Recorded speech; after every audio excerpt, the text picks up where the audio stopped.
sunu boroom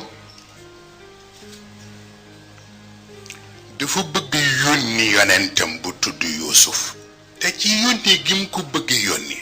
mu teg ci kanamam ñeenti pakk bu ci ne mën na ci fakastalu parce que bu ci ne danger la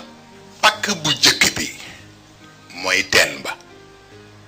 moo tax ñi doon jéem a imaginer li ñu doon jëm imaginer mooy teen bu am gan lan la yëg ñi dugal Yuusufa ci teen bi li ñu yéene mooy mu dee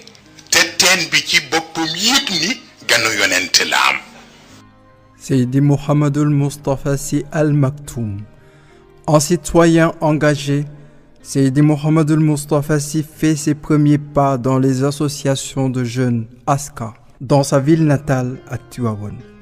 Après une formation religieuse et spirituelle assumée, il commença à enseigner les sciences coraniques dans la sphère familiale. Une université populaire dans la demeure de son grand-père, Cheikh Al-Khalifa, Seydi Aboubakrin Sy. Seydi Mouhamadoul Moustapha Sy a su traduire chaque verset du livre saint en principe de vie et en action pour l'épanouissement social et spirituel de tous les peuples du monde. Son exégèse du Coran a mis à rude épreuve les intellectuels les plus émérites de son temps et étourdi l'entendement des démagogues contemporains. Que de témoignages reçus de la part d'éminents professeurs, de grands hommes et femmes politiques, d'intellectuels occidentaux et orientaux et de ses pairs. La personnalité de Seydi Mouhamadoul Moustapha Sy épouse parfaitement le triptyque de l'aristocratie mystique, la noblesse généalogique, la vitrine intellectuelle et l'empreinte mystique. dem na daara jàng ko ci ay sëriñam ba yàlla def mu mokkal li mu mokkal ci alxuraan ak arab ci dëkk bii di Tiwaawan mais mus la fooye am njàngam daawul jàng nag comme ni nit ñi daan jànge di toog ci mbedd yi di jàng day daan làqutu di jàng wala guddi bu ñëpp demee mu nekk moom kenn di jàng wala mu doxantu ci àll bi ay téereem jiitu ko mu dem toog fa jàng li muy jàng bu paree xale bi yóbbu téere yi jëli téere yi moom mu doxaat dem soo ko gisee te xamoo ko da ngay defa ni day sañse rek di dox or boo mi ngi jàng et puis université ambulante de si Moustapha yoroon bu xamee ni tey fii la ñuy daje maanaam bërëb bu ma nit ñi war a daje soit di attaaya wala di buloo wala def lu ne day ñëw fekk see loola su ñu ñëwee toog kenn ci mbooloo mi posé ko question boobee bu koy répondre day attirer nit ñi nekkoon ca mbooloo ma ba dañuy teg seen carte yooyu di déglu waxtaan wi donc féppam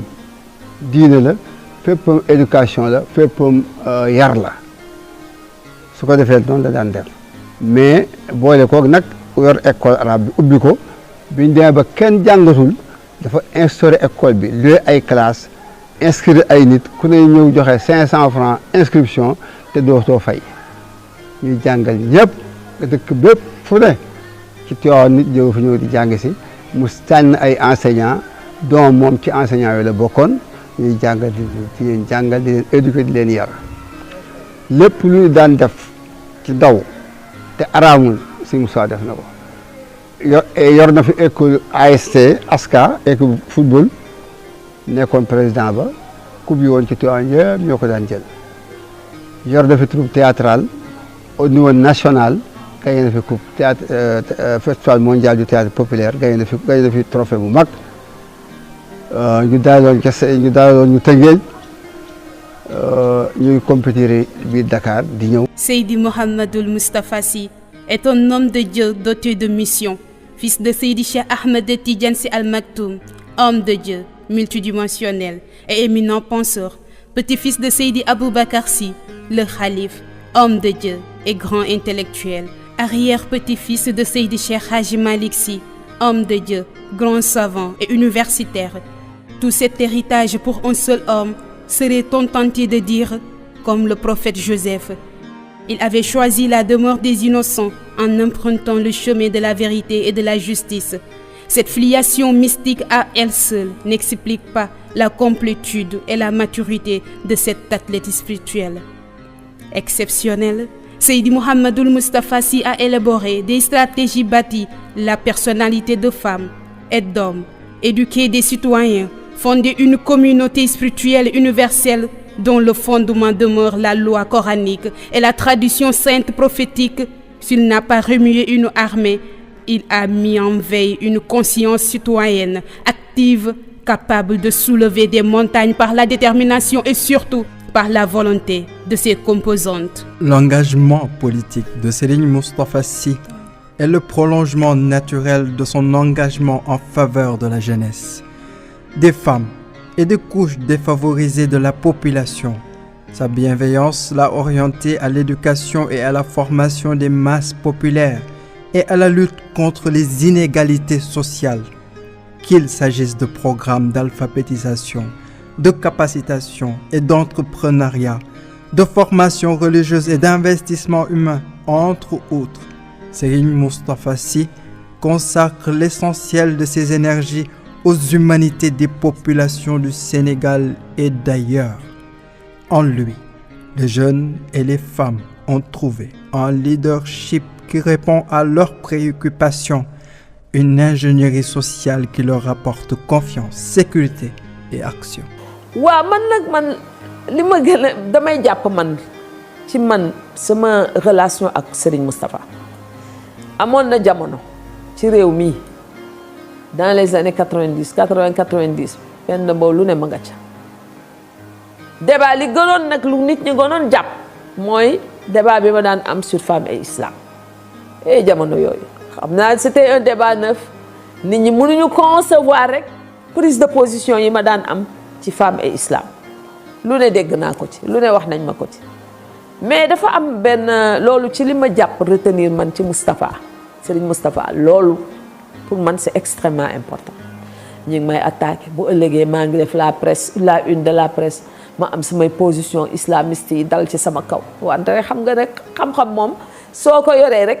argument bu ñu la mënti jox rek nga indi beneen argument ñu débat bi faisait rage moo am université du Ramadan ba xam naa ni sax ci biir Moustarchidine yi surtout kilifa yi pa mag ñi am na ñoo xam ne si daawuñu woon ànd ak man waaw man pour man nag dama gëm ni nit buy soppi jamono rek du mën a ànd ak ñëpp ñu ñëw nag benn université du Ramadan Moustapha ñëw jël parole loolu ci li ma ko gën a jàppee ci la bokk mu ne intellectuel dafay am rôle ci société surtout intellectuel bu jigéen mu ne intellectuel li muy wax teg ko ci xam-xam ñëpp dañ ci war a sukkandiku c'est-à-dire affaire jooju dama ko jàppoon parce que Serigne Moustapha non seulement daf ma conforté woon ci li ma daan wax ak li ma daan def mais daf ma conforté woon ci rôle boo xam ne nii intellectuel daf koy am surtout intellectuel bu jigéen tey bu ñu doon seet ak hadis yi génn yëpp ci diine l'islam ñaata la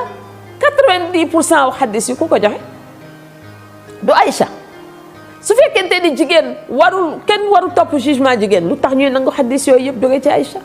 ça veut dire que c'est-à-dire contradiction yooyu na nga daan génne di ko teg ci kanamu nit ñi boobu jamono moom la nit ñi daawul mun a daf leen daan déstabiliser mais Serigne Moustapha nag ci côté boobu ku ma jàppale la woon loolu moo tax nag man ma gëm ni moom noonu la Serigne kilifa di mel parce que kilifa soo bëggee sa société avancée yow attitude bi ngay am dafa war a nekk une attitude modèle pour nit ñi di ci sukkandiku pour mën a avancer Moustapha nag je crois que pour ay ñoñom ak ñi nga xam ne ñoo ko gëmoon nekkoon na modèle pour ñoom.